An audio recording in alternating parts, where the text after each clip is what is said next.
আর খবর দিনভরের শুরুতেই নজর রাখবো বিদ্যুৎহীন অবস্থাতেই অ্যাডমিশন চলছে কলেজে। ঠিক শুনছেন, বিদ্যুৎ নেই তার মধ্যেই অ্যাডমিশন চলছে। দুদিন ধরে এই রকমই অবস্থা। গতকালও বালিগঞ্জের ছবি আপনাদের দেখিয়েছিলাম, কি চরম ভোগান্তি সেখানে। আর বিদ্যুৎহীন কলেজে ভোগান্তি। বালিগঞ্জ ITI সেই ছবি দেখাচ্ছি আপনাদের। চরম হয়রানি। ইরন রয়েছে আমার সঙ্গে, আরো ডিটেল জানাতে পারবে। ইরন, অ্যাডমিশন নিতে হবে, সে কারণে বিদ্যুৎহীন অবস্থাতেই কলেজে অ্যাডমিশন চলছে, কিন্তু CSE কি করছে? CSEর ভূমিকায় তো ক্রমশ ক্ষোভ বাড়ছে।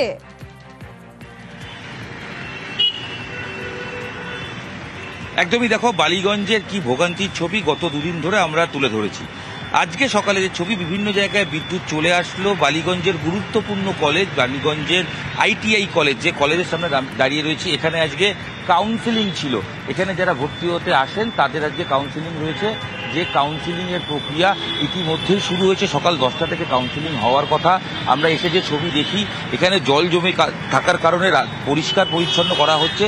পাশাপাশি এখানে দেখা যায় যে বিদ্যুৎ নেই, কিন্তু তা সত্ত্বেও যেহেতু টাইমিং ঠিক করা আছে 10টা থেকেই প্রক্রিয়া শুরু হবে, সেই কারণে সেই অন্ধকারে একতলার কোনো ঘরে নয়, দোতলার ঘর জানলা দরজা খুলে যাতে সেখানে কাউন্সিলিং হয় এবং সেখানে যে অ্যাডমিশনের প্রক্রিয়া সেটা করার জন্য ভেতরে প্রবেশ করানো হচ্ছে। এবং আরেকটা ছবি ধরা পড়ে, অনেকের ক্ষেত্রে অ্যাডমিট না থাকা, যাতে এখানে কম্পিউটার কাজ করছে না, যার ফলে ডাউনলোড করার অসুবিধে হচ্ছে বা প্রিন্ট আউটের অসুবিধা হচ্ছে, এই সমস্যাতেও পড়তে হয়েছে। এরকমই এক অভিভাবক রয়েছেন যিনি তার সন্তানকে নিয়ে এসছেন। এখানে তো এসছেন পরীক্ষা দিতে, এসে দেখলেন কারেন্ট নেই। কি দেখলেন? কারেন্ট নেই, তারপরে আপনার জেনারেটরটা খারাপ, কোনো ব্যবস্থা ঠিক নেই। এই পুরো নোংরা এসে দেখুন এই অবস্থায় অ্যাডমিশন হবে এইটা তো জানি না। উপরে গেছে ছেলেরা, এখন ওরা কি করছে না করছে আমরা কি করে বলতে পারি। জল ঢুকে গেছে, জেনারেটরে পুরো জলটা ঢুকে গেছে, জেনারেটরটা খারাপ। জিজ্ঞেস করলেন? হ্যাঁ, একদমই বুঝতেই পারছেন যে উদ্বিগ্ন অভিভাবক, তিনিও জিজ্ঞেস করছেন বা ভাবছেন যে কিভাবে পরীক্ষা হবে। এখানে যে জায়গা রয়েছে, একটু ছবিটা নিয়ে গিয়ে দেখাই, যেখানে গেটে এখানেই নাম লেখা হচ্ছে ম্যানুয়ালি এবং ভেতরে প্রত্যেককে প্রবেশ করানো হচ্ছে।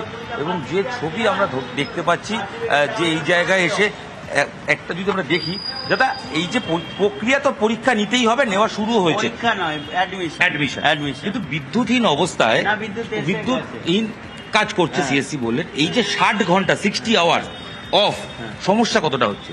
সমস্যা হচ্ছেই, এখন কিছু করার নেই। প্রাকৃতিক দুর্যোগের ওপর তার কেউ যেতে পারবে না।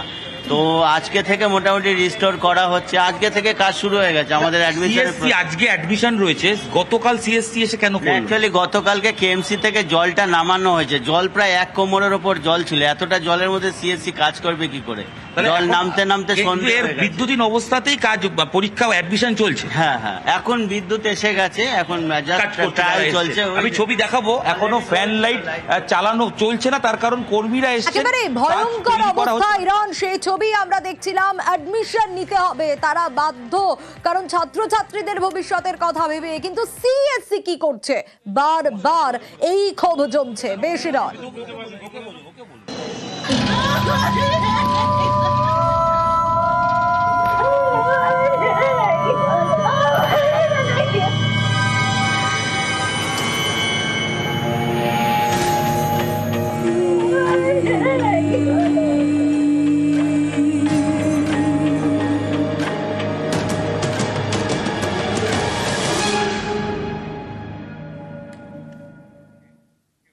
জমা জল, বিদ্যুৎ স্পৃষ্ট হয়ে প্রাণ চলে গিয়েছে বেশ কয়েকজনের। কিন্তু তারপরও CSEর হুঁশকে ফিরেছে না ফেরেনি। কলকাতার রাস্তায় এখনো মরণ ফাঁদ।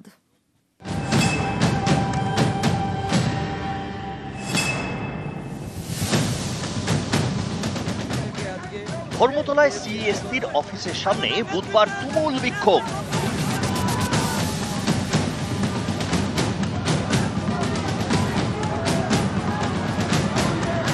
অল বেঙ্গল ইলেকট্রিসিটি কনজিউমার্স অ্যাসোসিয়েশনের সদস্যদের তুমুল বিক্ষোভ।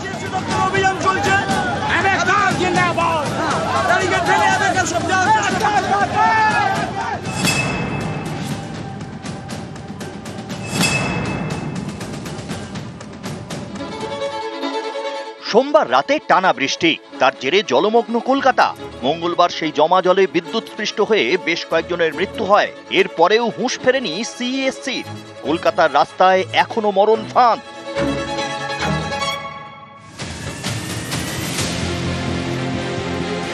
উল্টোডাঙ্গার হাটকো মোড়, মঙ্গলবার কোমর সমান জল ছিল এই এলাকায়। বুধবার সেখানেই ফুটপাতে মরণ ফাঁদ। উপড়ে পড়ে রয়েছে সিইএসসির জাংশন বক্স। জিনিসগুলো যে পড়ে রয়েছে, এ তো যে কোনো মানুষের বিপদ হবে।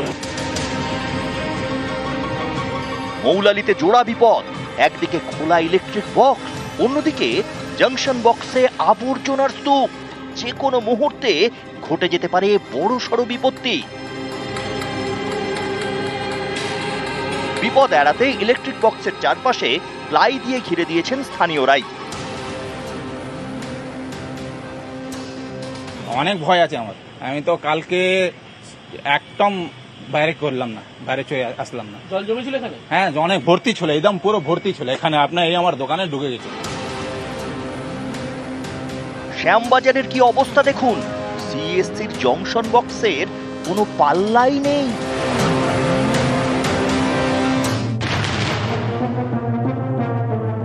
মরণ ফাঁদের একই ছবি বেলগাছিয়াতেও।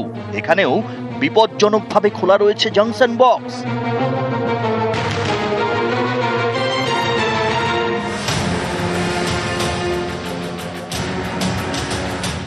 মঙ্গলবার রাতে ঢাকুরিয়ায় রাস্তার পাশে সিএসসির জংশন বক্সের ছবি দেখায় নিউজ 18 বাংলা।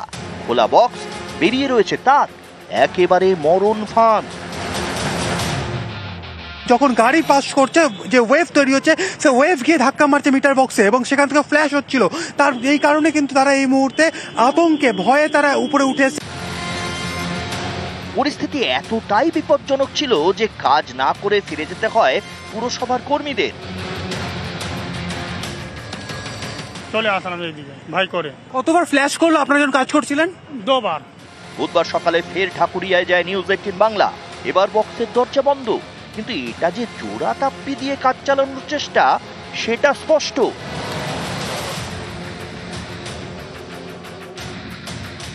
এই পোল বক্সের বা সার্কিট ব্রেকার বক্সের যে বক্সগুলি রয়েছে সেগুলিকে ভালোভাবে বন্ধ করে দেওয়া হয়েছে এবং যেগুলি তার বেরিয়েছিল বাইরে থাকা তারগুলোকে ভেতরে ঢুকিয়ে দেওয়া হয়েছে।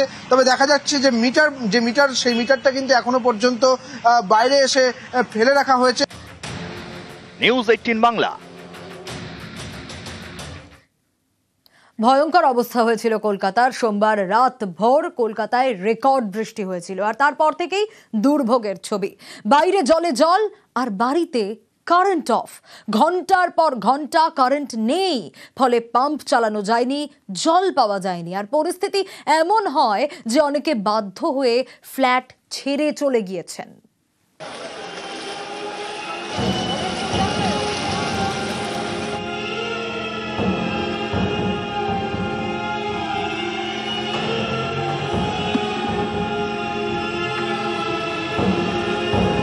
কম ইনকাম ওরা করে না। মাননীয় মুখ্যমন্ত্রী বলছেন আমরা তাদের সঙ্গে সহমত, কিন্তু তারপরেও সিএসসির মনে তনক নড়েনি, তিতিবিরক্ত হয়ে আছে পুরো একদম। There's no health, there's no water, there's no electricity. It's very difficult. বাচ্চাটাকে নিয়ে কোথায় যাবেন এখন? We have another accommodation. We are going there. They're not being able to do anything. The drains are blocked. Where will they pump out the water? There's no space for them to do that. আমি বাড়ি ছেড়ে চলে যেতে বাধ্য হচ্ছি। I'm a senior citizen. I'm 70 years old, residing in Cornfield Road for the last 43 years. এরকম হয়নি, এই সিচুয়েশন হয়নি। এইখান থেকে আপনাদের এলাকা লাইনটা এসেছে, ঠিক আছে, ওই ফিডারটা পুরো জলের তলায় রয়েছে। আমি এক্ষুনি অফিসে এখন কোথায় জল? আপনি চলুন, আপনি আসুন ম্যাডাম, দেখাচ্ছি। 36 আওয়ার্স হয়ে গেছে, বাথরুম নেই, জল নেই, কি করে কি করবে লোকে? বাচ্চারা আছে বাড়িতে। সোমবার সারা রাত কলকাতায় রেকর্ড বৃষ্টি। সেই রাত থেকে নানা জায়গায় কারেন্ট অফ, যেমন বালিগঞ্জের কর্নফিল্ড রোড। 36 ঘন্টার বেশি সময় ধরে এখানে কারেন্ট নেই। এর জেরে বাড়ির পাম্প চালানো যাচ্ছে না, ফলে বাথরুমে জল নেই, খাবার জলও নেই। অভিযোগ, সিএসসিকে বারবার বলেও কোনো লাভ হয়নি। ওদের যে ইমার্জেন্সি লাইন, হোয়াটসঅ্যাপ লাইন, সমস্ত কিছুতে রিপ্লাই দেওয়া, মানে আমরা মেসেজ পাঠিয়েছি, কোনো রিপ্লাই নেই। জল বন্ধ, খাওয়ার জল নেই, ওয়াশরুম যাব সেই জল নেই। সকালবেলায় 10 লিটার কিনে নিয়ে এসছি, ওটা দিয়ে খাওয়া হচ্ছে। বুধবার সকালে বালিগঞ্জের এই এলাকায় যান সিএসসির একজন কর্মী। তাকে ঘিরে বিক্ষোভ দেখান বাসিন্দারা। আপনাদের অফিস কি বলছে? এখনো পর্যন্ত কিছু বলেছে? অফিস যেটা আমাকে এখন বললো যে যতক্ষণ জল না কমবে ততক্ষণ এই এলাকাতে এই বৈষম্য কেন করছেন? ওই কোনার বাড়িটা কি করে এলো? অফিস আপনি না মিথ্যা কথা বলবেন না, যেটা সত্যি সেটা বলুন, সত্যি কথাটা বলুন। 36 আওয়ার্স হয়ে গেছে, বাথরুম নেই, জল নেই, কি করবে? আমি বাড়ি ছেড়ে চলে যেতে বাধ্য হচ্ছি।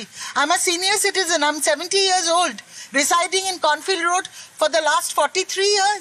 এরকম হয়নি, এই সিচুয়েশন হয়নি। তারা very sorry men and work 26 ঘন্টা ধরে এক কথা বলছে। সার্ভে পার্কেও একই ছবি। সোমবার রাত থেকে এই আবাসনে কারেন্ট অফ, ফলে ভোগান্তির এক শেষ। There's no help, there's no water, there's no electricity. It's very difficult. বাচ্চাটাকে নিয়ে কোথায় যাবেন এখন? We have another accommodation. We are going there. This is not the way of one person wants to stay in a community. This is not done. The drains are blocked. Where will they pump out the water? There's no space for them to do that.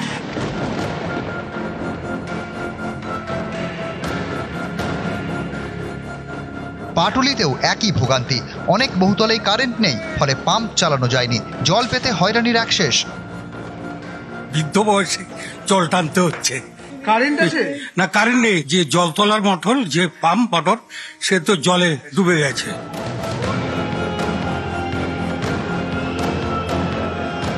ট্যাংরার Christopher road, রাস্তায় জল, ঘরে জল। মঙ্গলবার থেকে current নেই। রাত 2টো থেকে আমাদের কারেন্ট নেই, আর সেই রকম জল, মানে থালা বাসন সব চলে যাচ্ছে। বাচ্চা কাচ্চারা সবাই তো আর খাট নেই।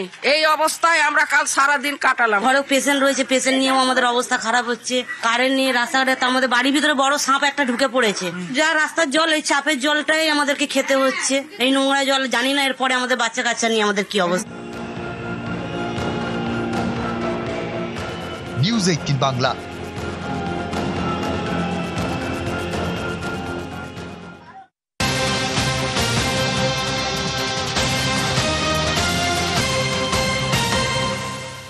আর এবার শিলিগুড়ির দিকে নজর রাখবো, কারণ শিলিগুড়ির একাধিক ওয়ার্ডে জল নেই।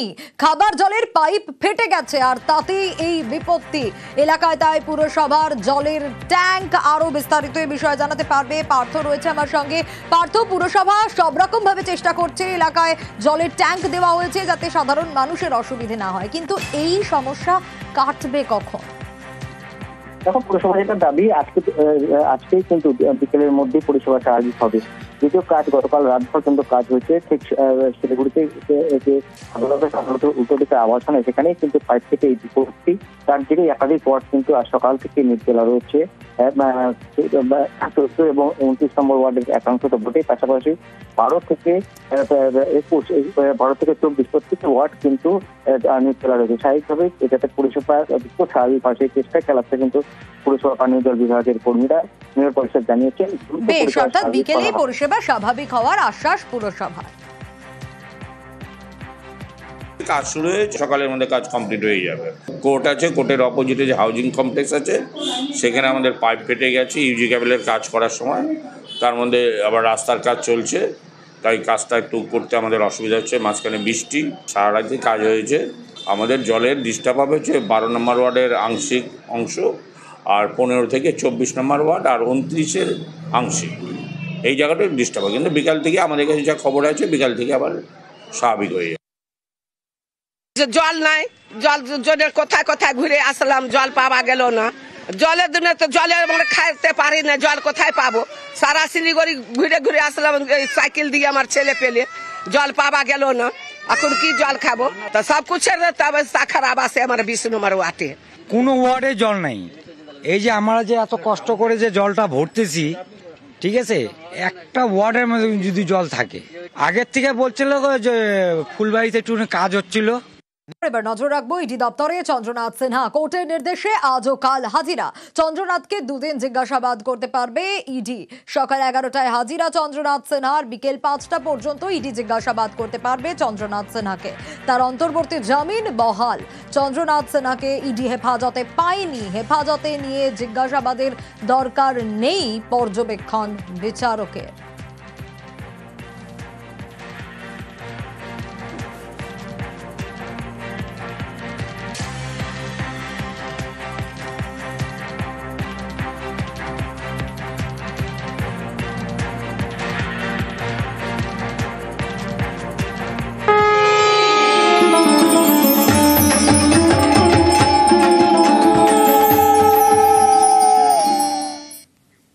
এবার পুজোর দিকেও একটু নজর রাখতে হবে।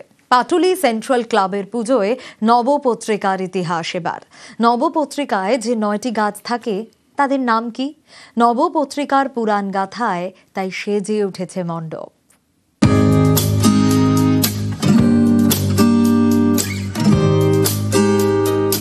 দক্ষিণের একেবারে দক্ষিণ পাটুলি।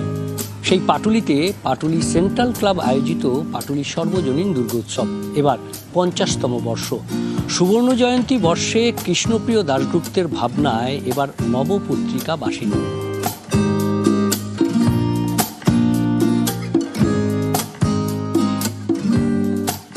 অ্যাকচুয়ালি আমরা অনেকেই জানি যে গণেশের পাশে যে কলা বউটা থাকে সেটা গণেশের বউ বলেই অনেকেই জানে, কিন্তু ওটা হচ্ছে 9টা গাছের মূল পাতা কাণ্ড নিয়ে নবপত্রিকা তৈরি হয় এবং প্রত্যেকটা গাছের সঙ্গে মা দুর্গা দেবীর একটা সম্পর্ক আছে এবং তিনি বিভিন্ন রূপে ওই নবপত্রিকা গাছের মধ্যে অধিষ্ঠিত হন। সেটাকেই আমরা শাড়ি পরিয়ে দেখবেন সপ্তমীর দিনে প্রথম নবপত্রিকাকে স্নান করিয়ে মণ্ডপে প্রবেশ করানোর পরেই মা দুর্গার পুজো আমরা শুরু করি।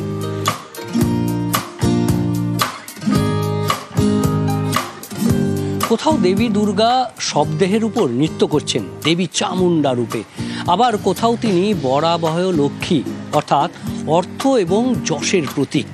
এরকমই অর্থাৎ কোথাও মানকচু, আবার কোথাও বা আবার ধান গাছ তার প্রতীক। এরকমই নানান গাছ অর্থাৎ সবুজের সমারোহ। ক্যামেরায় বিপুল ঘোষের সঙ্গে বিশ্বজিৎ সাহা, নিউজ 18 বাংলা।